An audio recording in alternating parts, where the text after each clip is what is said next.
Oh, hello. I'm just tidying up some of my swimming toys. I love swimming. In fact, swimming is in my favourite story. Shall I read it to you? It's called Pink by Lynn Richards. One sunny morning, Patrick woke up to find he had turned bright pink. His beak was pink. His flippers were pink. He was pink from head to foot. "This is terrible!" cried Patrick. "What are all my friends going to say? Who ever heard of a pink penguin?" "Don't worry, dear," soothed his mum. "Dr. Black will sort you out soon enough." Dr. Black was puzzled. She looked in her big medical book. "A very cold penguin can turn blue," she said. "If you're feeling queasy, you can go a little green, but pink is very unusual." Dr. Black closed her big medical book. "Perhaps you'll get used to being pink," she said to Patrick. "But I'm a boy!" he shouted. "Boys can't be pink!" When they got home, Patrick's dad opened another big book. It was called Birds of the World. "Look," he said to Patrick. "Flamingos are pink, just like you." Patrick looked and he saw hundreds of beautiful birds. "Are some of them boys?" asked Patrick as he gazed at the picture. "At least half of them," laughed his dad. "You see, boys can be pink." Patrick got teased at school for being pink. "Don't worry, they'll get used to it soon enough," said his mum. Patrick wasn't sure. He didn't like being different to everyone else. One Saturday morning, Patrick pulled out his rucksack, put his pyjamas in, and his favourite soft toy. "I don't fit in here anymore," he told his mum. "I'm going to Africa to see those flamingos." Patrick went to the water's edge. Africa was a very long way north, but he was a strong swimmer.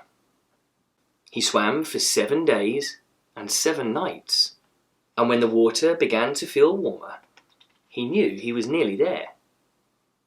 On the 8th day, Patrick arrived in a wide bay.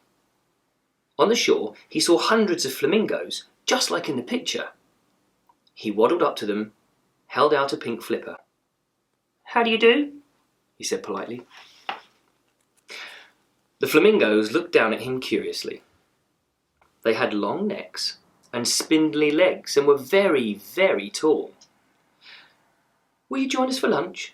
one of them asked Patrick. "Oh, yes, thank you," he cried. All the flamingos dipped their long, curvy beaks into the water and began skimming back and forth. Patrick's beak was quite the wrong shape, so he came up coughing and spluttering. Poor Patrick would have to go hungry. After lunch, the flamingos had a nap. They all stood on one leg and tucked their heads down. Patrick tried to stand on one leg too. He was hopeless. When sunset came, it was time to fly to the nesting ground. The flamingos flapped their wings and rose into the air like a big pink cloud. One small pink penguin was left behind. "This is no good," said Patrick. He didn't belong here, even though he was pink. It was time to go home. The next morning, Patrick set off and he swam for 7 days and 7 nights until the water felt lovely and cold again. Patrick's mum and dad were very pleased to see him. "You must have missed your favourite breakfast," said Dad. "I sure did," said Patrick with his mouth full.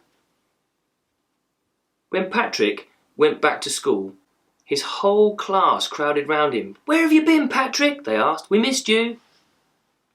Patrick's teacher asked him to give a little talk about his travels. He stood at the front of the class with a big map and a pointer. "I went to Africa Patrick told his friends. Wow! You swam all that way?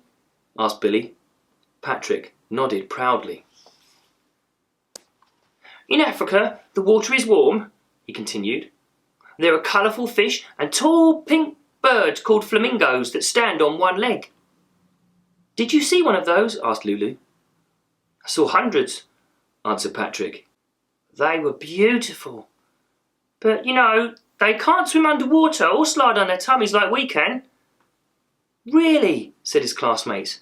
What a shame!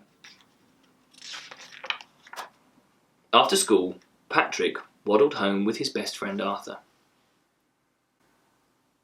Arthur, said Patrick, I'm really glad I went to Africa. I'm really glad you came back, said Arthur. Me too, laughed Patrick. Penguins belong at the South Pole, even pink penguins.